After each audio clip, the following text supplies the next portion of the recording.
est entouré d'objets. Un stylo, une fermeture éclair, des choses tellement banales, tellement familières qu'on n'y pense même plus. Et pourtant, ce sont de vrais petits bijoux d'ingéniosité. Aujourd'hui, on part à la découverte de ce génie qui se cache juste sous nos yeux. Prenez un stylo à billet, par exemple. On en a tous un qui traîne quelque part. On l'utilise pour signer un papier, faire une liste de courses, sans jamais se poser de questions. Ou alors, pensez à la fermeture éclair. C'est un geste machinal, presque magique, qui assemble 2 pans de tissu en une seconde. Et bien sûr, le four à micro-ondes, cette boîte qui réchauffe notre plat d'hier soir en quelques minutes. C'est quand même assez fou quand on y pense.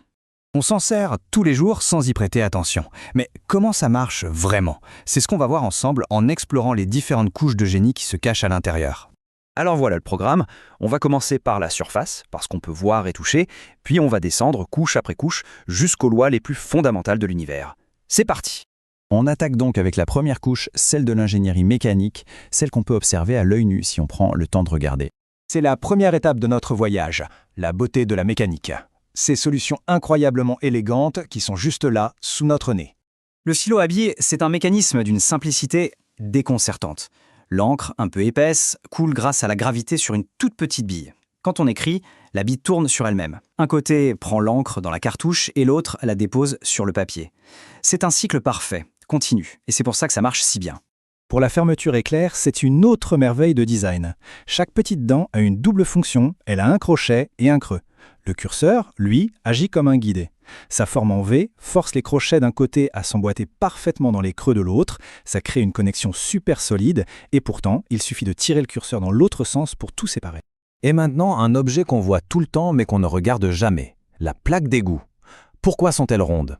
Eh bien la réponse est une solution de sécurité géniale qui repose sur un principe mathématique, la courbe de largeur constante. C'est tout bête en fait. Le diamètre d'un cercle est toujours le même, peu importe comment on l'oriente. La plaque est donc toujours plus large que le trou. Impossible qu'elle tombe dedans.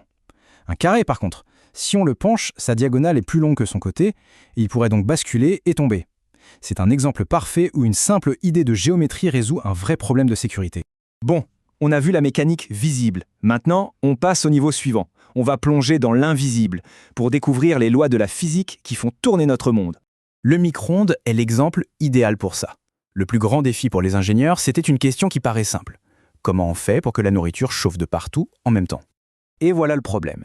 À l'intérieur du four, les micro-ondes ne se baladent pas n'importe comment. Elles créent ce qu'on appelle des ondes stationnaires. Résultat, il y a des points très très chauds et des points qui restent complètement froids. C'est exactement ce qu'on peut voir sur cette image thermique. Et face à ce problème de physique assez complexe, la solution est d'une simplicité mécanique absolument géniale. Le plateau tournant, c'est tout. En faisant tourner le plat, on s'assure que chaque morceau de nourriture passe tour à tour dans les zones chaudes et froides. Et hop, la chaleur se répartit de façon bien plus homogène. Même la fréquence des ondes, 2,45 GHz, n'a pas été choisie au hasard. C'est un compromis parfait. Si la fréquence était plus haute, elle ne ferait que griller la surface de l'aliment. Avec cette fréquence-là, les ondes pénètrent de plusieurs centimètres et cuisent la nourriture de l'intérieur. C'est de la physique de pointe cachée dans notre cuisine. On descend encore d'un cran. Sous la mécanique, sous la physique appliquée, il y a le système d'exploitation de notre réalité. Les lois fondamentales qui dictent absolument tout ce qu'on vient de voir. Cette phrase du physicien Sean Carroll a de quoi surprendre. C'est le cœur de ce qu'on appelle la théorie fondamentale. L'idée, ce n'est pas qu'on sait tout sur l'univers, loin de là, mais ça veut dire qu'on connaît l'intégralité des règles du jeu qui régissent notre monde de tous les jours. En gros, ce que ce schéma nous montre, c'est que tout ce qui nous entoure, la chimie, la biologie, la technologie, un stylo qui écrit, le soleil qui brille, tout ça est expliqué à 100% par cette théorie fondamentale. On n'a pas besoin de chercher de nouvelles particules ou des forces mystérieuses pour expliquer notre quotidien. On a déjà toutes les clés. C'est ça, le point super important. Il faut bien comprendre les limites. Ce n'est pas une théorie du tout. Les grands mystères de l'univers, comme la matière noire ou le Big Bang, sont toujours là.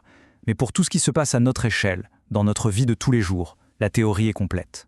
Maintenant qu'on a exploré tout ça, revenons à nos objets de départ.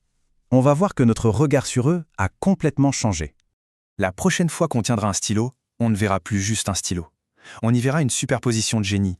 En surface, une mécanique brillante. En dessous, les lois invisibles de la physique qui la font fonctionner.